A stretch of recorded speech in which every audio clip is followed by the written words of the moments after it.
Welcome to the Franchise Woman podcast, where passion and purpose collide, profits are made, and relationships are forged.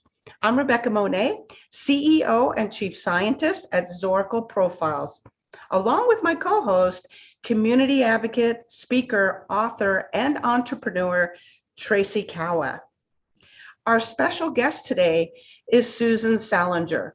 Susan Salenger is the author and researcher behind Sidelined, How Women Manage and Mismanage Their Health, to be released in April 2022. Woohoo, this is so exciting. I can't wait. So a little bit about Susan. Susan was born and raised in Los Angeles and attended UCLA to study English. After she graduated, she worked alongside her husband, Fred, for 25 years at their production company, Salenger Films, which produced corporate training and development films distributed worldwide. Today, at age 79, Susan lives in Northern California to be near her incredible family, which includes her 2 daughters, 4 grandchildren, a cat named Max, and a dog named JD. When she's not speaking about her book or spending time with family and friends, you will find Susan powerlifting to stay in shape. So, Susan, we're so glad that you could join us. Thank you so much. Thank you so much for having me.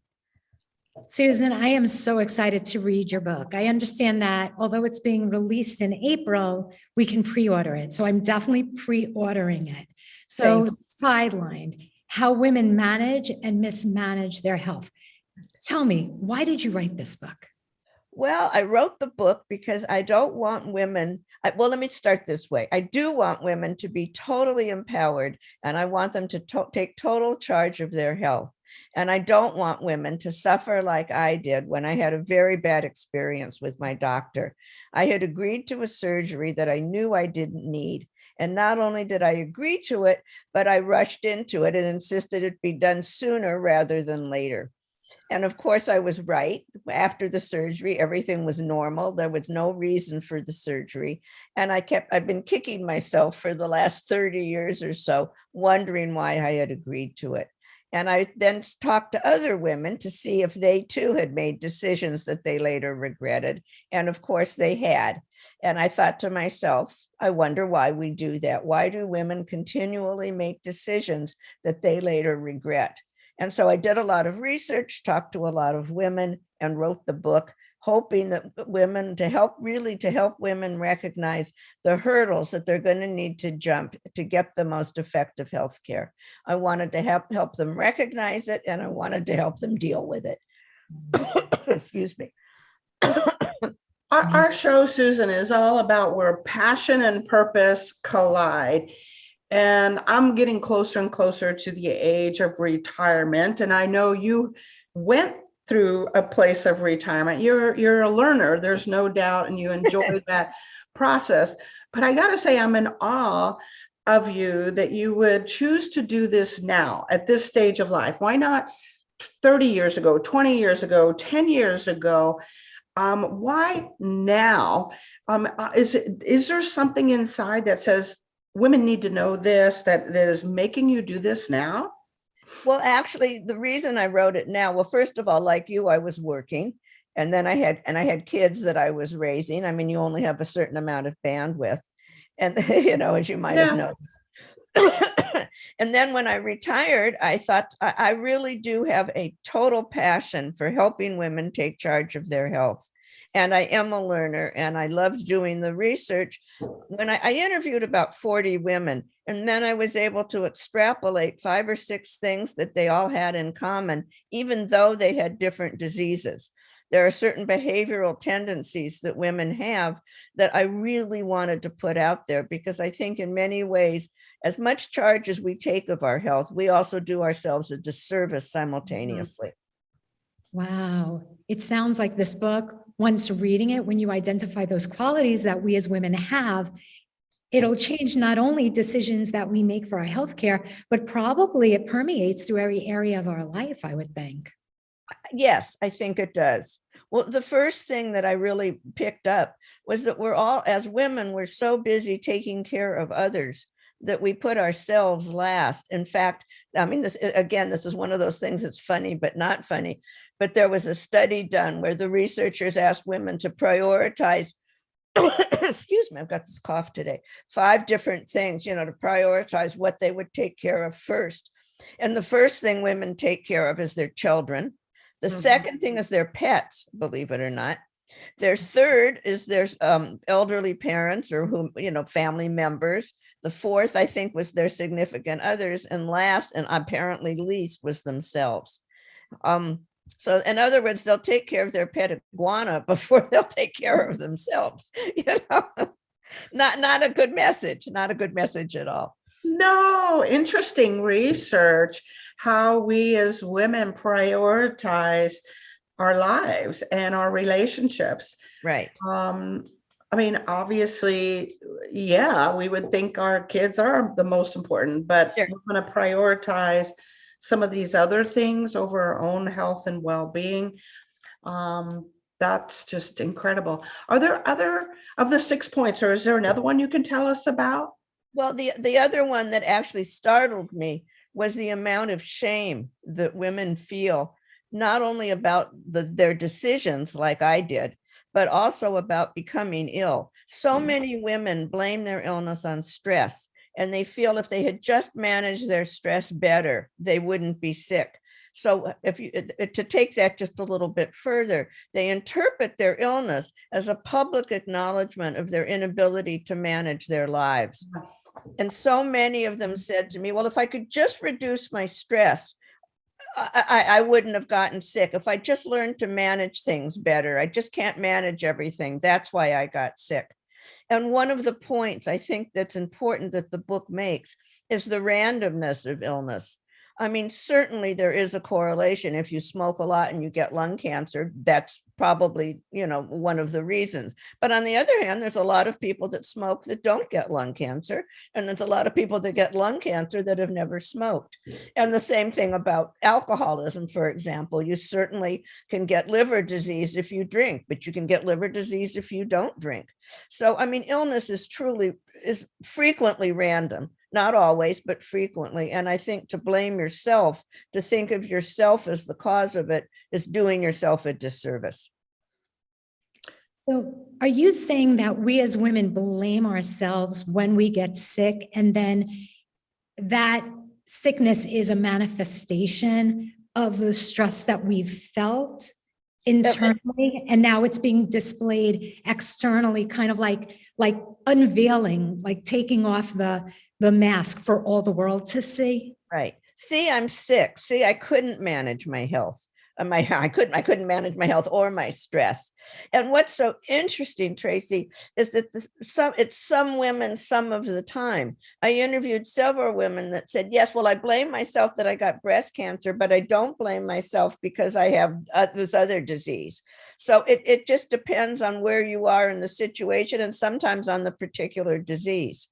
And I don't do that. So I was very curious about that. I did a lot of research on shame. And it's quite prevalent. It really is. And that surprised me because it's truly a fictional narrative. Wow. It is. So you're drawing some correlation between blame and shame. Mm-hmm. Can you expound on that a little bit? If I'm feeling ashamed that I'm ill and I'm blaming myself for even causing my illness because I didn't manage my life well and I caused the stress, which made me ill. So is that part of the reason then I'm not seeking help or getting second opinions or doing the research? Is it I'm actually not even paying attention to being ill because it's my fault? Yes, that is partly what I'm saying. A lot of women told me that they were too embarrassed to visit the doctor. They felt the doctor was going to blame them as well, and they didn't want confirmation that it was their fault. They were very worried about being labeled a hysterical patient, just another hysterical woman, particularly those women that have autoimmune diseases, because that's a very difficult one to diagnose. And many, many women are told that their symptoms are psychological. But there's another factor about blame, and that it's helpful. If I can say to you, well, look, I know I got this because I did that, and if I never do that again, then I won't get sick anymore. So there's an essence of control that actually can be helpful. I think that the problems with blame are far greater than the benefits, but there are some benefits because it gives you a chance to grab a hold of it and not feel quite like you're being bombarded with bad luck and shame and all those other things that you feel. Yeah. Oh. Yeah. So some personal control, personal responsibility that comes with it. Mhm. I think it's important to recognize that the real control, because that's fictional again, but the real control comes when you do something about it, when you go to the doctor and you do your research and you choose your doctor carefully and you think, what else could this be? Is this a treatment that I really need? What else could I treat it with, et cetera, et cetera. And you take charge of your care, your diagnosis and your care. That's control. I'm wondering if you can speak to being proactive versus reactive. Like, where does preventative medicine fall into play in all of this? Like in the study, for instance, did it also study those who were more proactive with their health, or the women who were diagnosed and then studied? The women I met had been diagnosed. That's why I interviewed them. The way I met them was on the internet. And I went to their homes and stuff, but I put it out there in support groups, like in fibromyalgia support group. I said, I'm an author, I'm writing a book. Can you tell me your story? So they had already been diagnosed. But to answer your question, you can be proactive.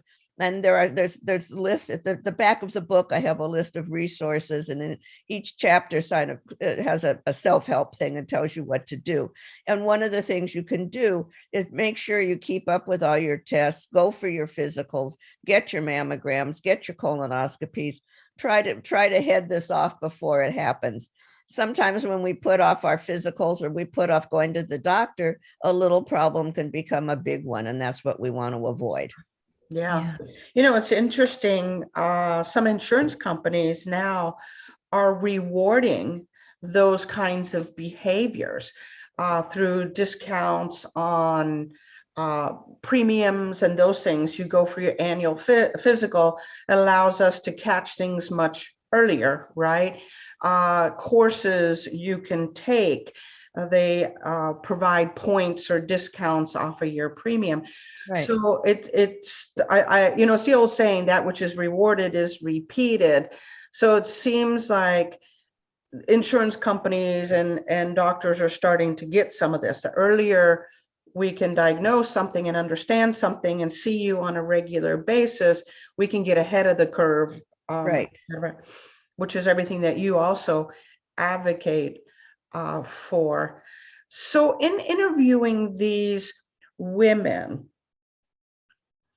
you found these 6 kind of common beliefs or threads, right, that go out.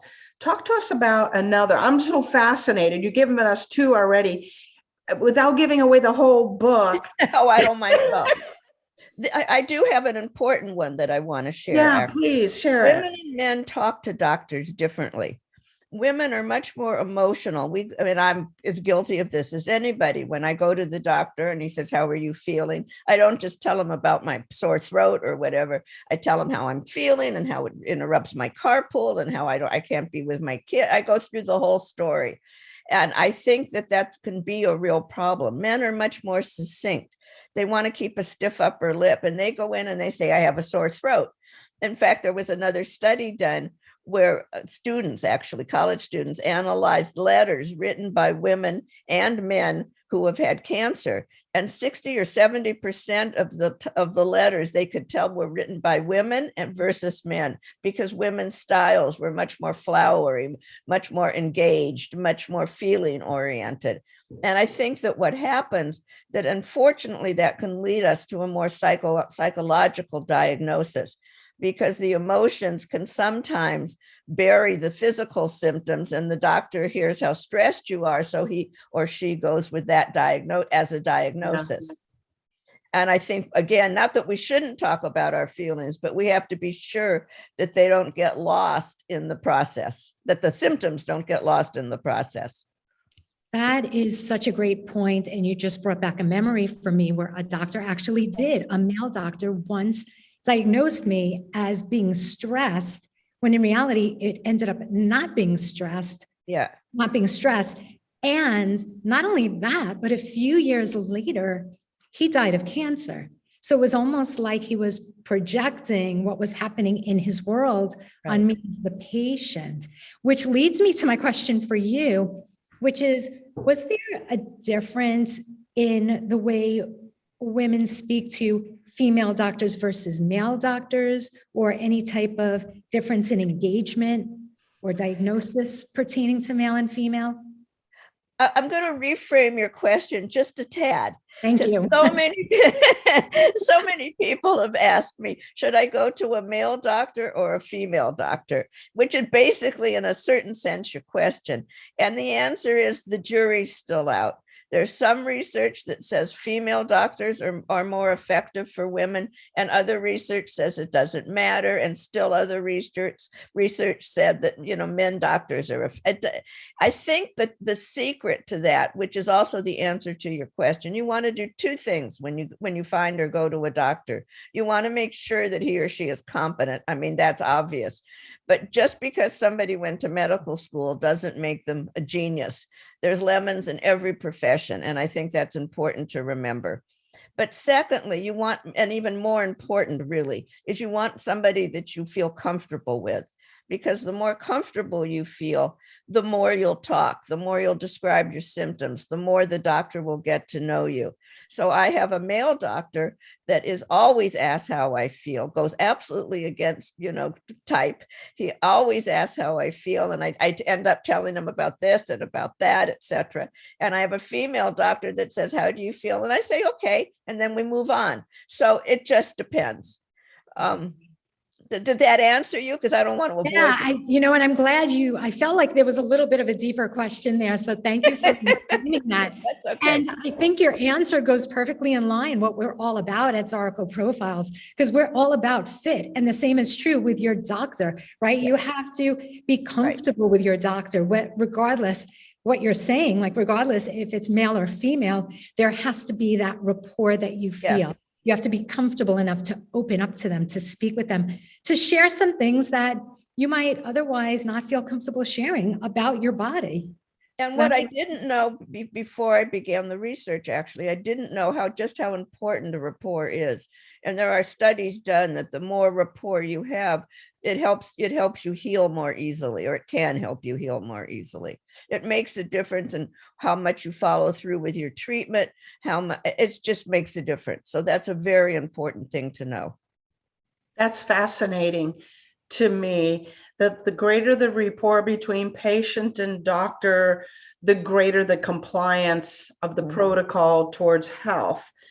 Because there's a trust factor, right? And right. I'm gonna trust that he or she is guiding me the right direction. I would think also, as a behavioral scientist, when there is that kind of rapport, the doctor is going to be using not just his medical diagnosis to see what's going on, but he's going to sense something. Something is off. I've seen her for 3 years, and normally this is the energy she has. And this time she comes in and she's not as talkative, or she seems a little withdrawn, whatever.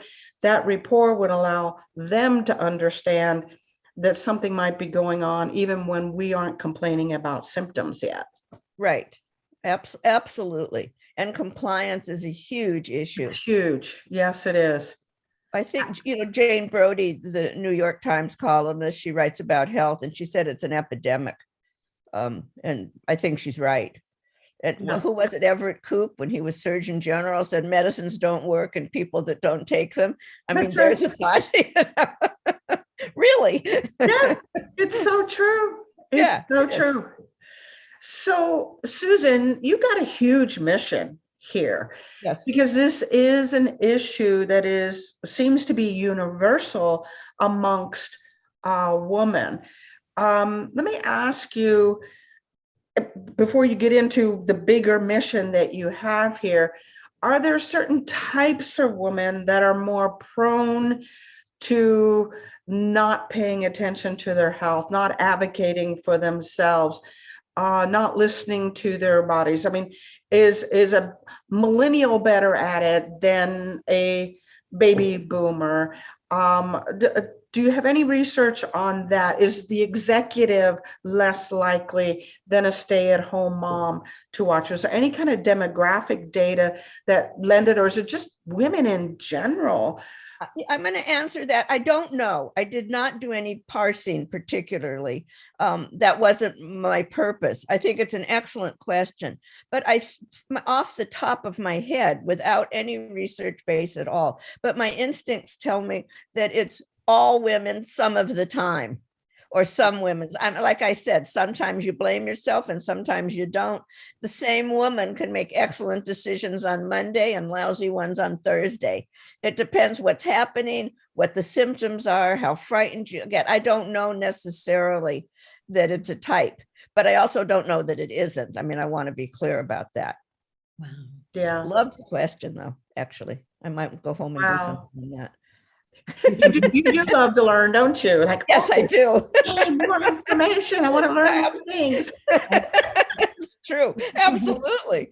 I love your mind. I love your mind, Susan. Thank you. Your book has opened the door to a whole host of new questions. Yes, it does. Yeah. So just to shift a slight bit, getting back to the origins of why you wrote the book, was there a pivotal moment or some kind of defining moment that made you stop and realize in your tracks, like, hey, I need to help women get a hold of their healthcare? Yes. Well, I had two of them, actually. The first one was after I got the results of the surgery and I realized that I had been right all along. And again, I want to put a caveat there. If the doctor had been right, he would have saved my life, but he wasn't. And I didn't listen to my gut. And I thought to myself, oh my goodness, I wonder how many other women have done this. And that's when I started talking to women. But at the same time, just about a few years later, I had retired and I went back to school at UCLA and took some anthropology classes. And I was surprised at the amount of they were medical anthropology classes, actually. And I was surprised at the amount of research that had been done on patient-doctor interaction, et cetera. And I thought, academics write for each other. This information needs to get out there. And it wasn't. It was, we were discussing it within the department. And so that was the second reason I wrote the book. I have a strong, strong, strong passion for women to take care and take charge of their health. And the purpose of the book is to really give them the resources to do that. The resources, I want them to recognize, as I said earlier, some of the hurdles they need to jump. I want to give them the tools to jump those hurdles. And that's why at the back of the book, there's this huge resource list that women can really use to help figure out their symptoms, not self-diagnosed. I would never say that, but you can research your symptoms, research your doctors, research your treatments. It gives you the right questions to ask. Well, in fact, while I think about that, one of the basic questions, and I want to put it out there, is when you do get a diagnosis that's a difficult one or that is a serious one and the treatment is a serious one, you always want to ask, what else could this be? What other possibilities are there? And then go home and look them up and see what you think fits and what feels comfortable to you. I think that's, and besides getting a second opinion, of course, but I think that those are important things to know. What a powerful question. What else could this be? So it's opening up the mind to other possibilities. Yes, it's an ism or an itis or whatever we've been diagnosed. Right, exactly. Right? Ism or an itis.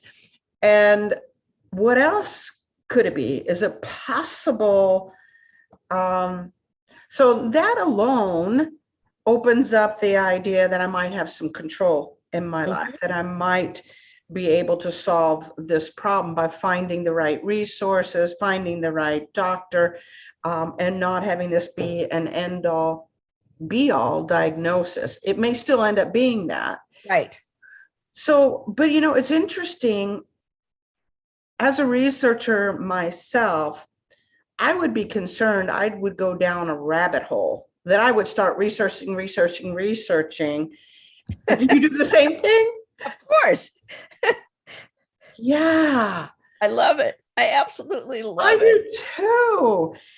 Then you start to put the dots together, and if it still ends up being the way it was diagnosed, at least you're informed Right. at this point, and you feel empowered, and you're going, the doctor clearly knows what he or she is talking about, and this remedy or this solution is indeed the best one for me. And you're not coming from a giving up my power Right. place. Right.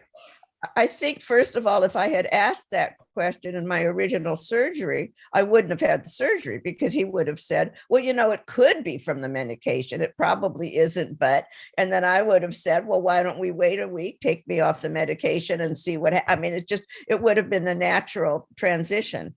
But I think the other thing that the research does, and I agree with you on this, is that it gives you a sense of control. Even if it turns out that your diagnosis was right, and it probably, the chances of it being right are, fairly high. Nevertheless, you'll now be more comfortable. Your anxiety will be reduced. You'll be less frightened. You'll feel that you're in competent hands. And I think that that's very important as well. But just to talk about going down, you'll like this, Rebecca, going down the rabbit hole. My original book was 350 pages. Thank God I had it edited, because now it's only 200. So does that sound familiar? Yes. We need to be succinct, especially in today's world. Bullet points, Susan. That's right. The rest of that book can be the beginning of the sequel. Yeah. I actually thought that Rebecca was going to ask a different question. So I'm going to pose this other question, which is that, what if you start researching and all of a sudden you turn a headache into a brain tumor? Oh, I do all the time. All the time. Do that too. So what would you tell women? What would you tell women? I would tell women, first of all, you will probably do that. We all do. If I'd gone to medical school, I would have had every disease in the textbook, But secondly, that's why I sound like a broken record. That's why you should get a second opinion. Headache could be a brain tumor. The percentages are fairly low, but it could be. So you want to get everything checked out. Don't laugh at yourself, but get it checked out at the same time.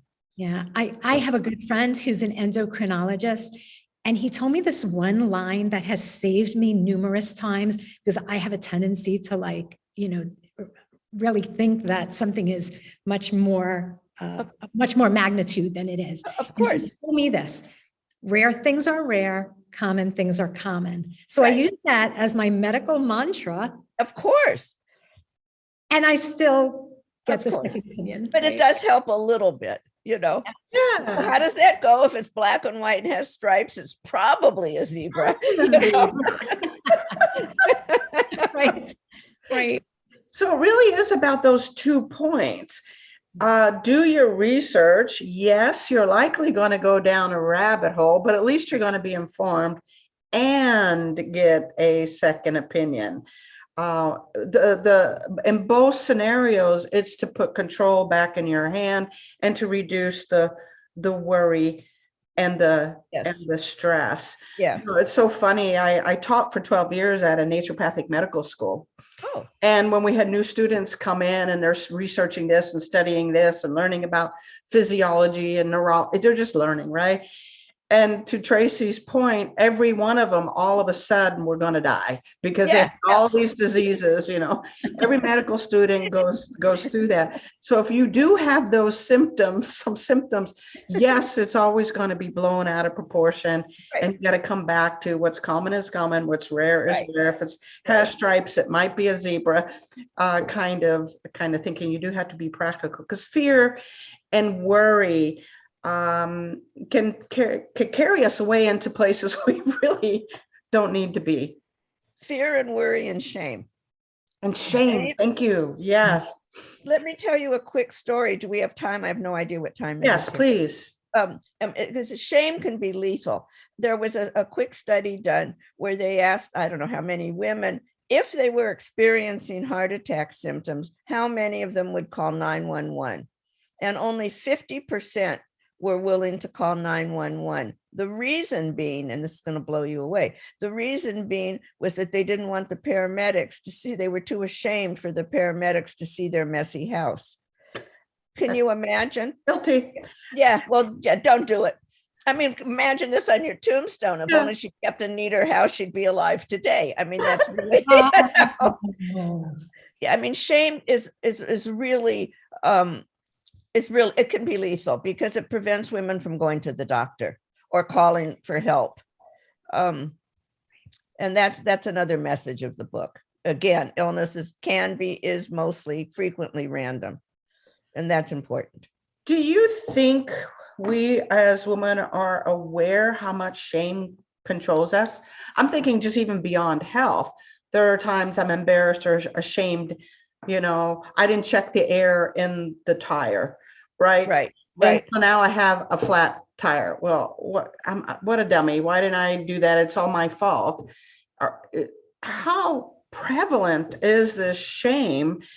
And how do we recognize it more quickly so we don't make stupid decisions?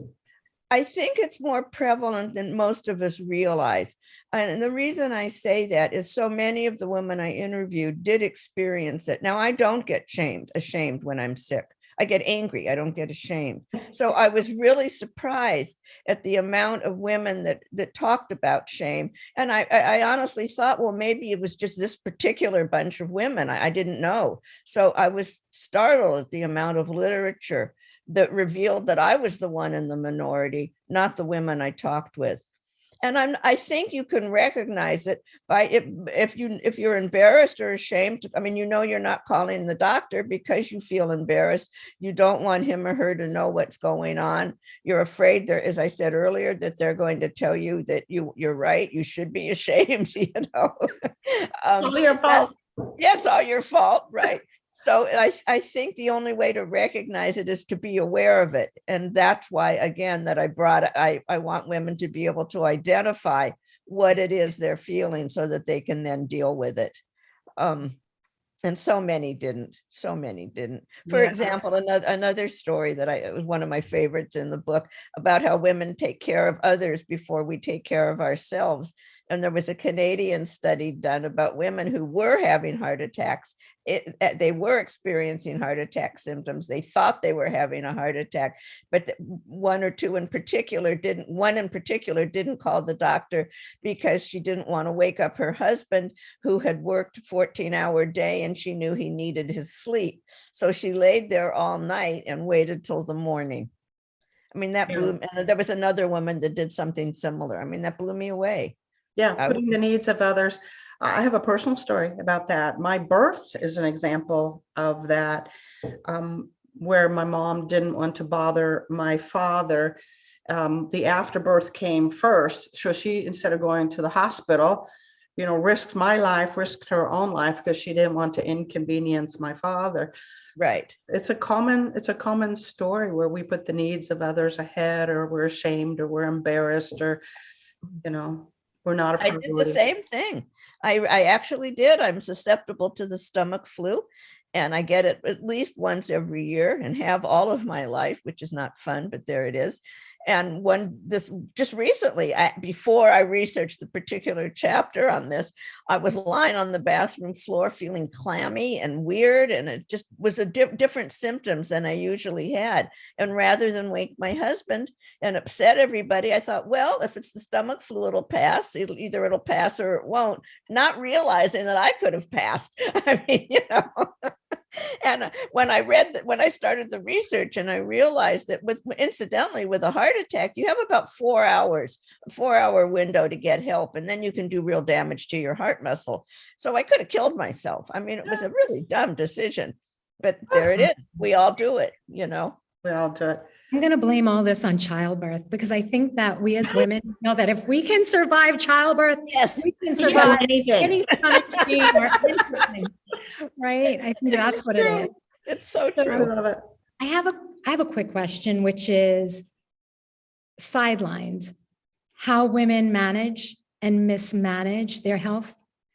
how'd you get the title? It encompasses everything, but I want to know that moment that it all clicked. Well, it just Sidelined actually was thought of by my publisher. I had How Women Manage and Mismanage Their Health. And she added Sidelined because that is what happens. Women sideline their health. They give others, we all give other things so much more priority. Even the airlines tell you what to put on your own mask before you put on your kids. We don't. We all put on our kids' masks first, metaphorically speaking.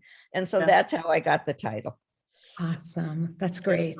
Yes, and I'm glad you like it because it took me forever. I have to tell you. It encompasses everything. It does. Yeah, it So- does. So Susan, I hate to wrap this up, but we need to. I know we can pre-order the book. Can you tell people how to do that? And also how to get hold of you for further interviews or those kinds of opportunities for you. Thank you, Rebecca. Yes, you can order the book on my website, which I will give you in a minute. And you also can order it through Amazon, bookshop.org, Barnes and Noble, the regular ones. The Kindle book won't be out quite yet. It comes out when the book is published, and the book won't be published till April. So apparently they do it at the last minute. I don't know about that. But my website is Susan Salenger, SALENGER.com. And you can reach me by doing that, or you can do my email, which is scsalenger@yahoo.com. Perfect.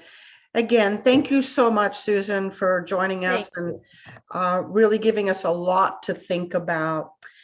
And the rest of you listening in to the Franchise Woman podcast, where passion and purpose collide, profits are made and relationships are forged. We're so glad you dropped in for this conversation, and we'll see you next week for another edition. Thank you so much. Bye-bye.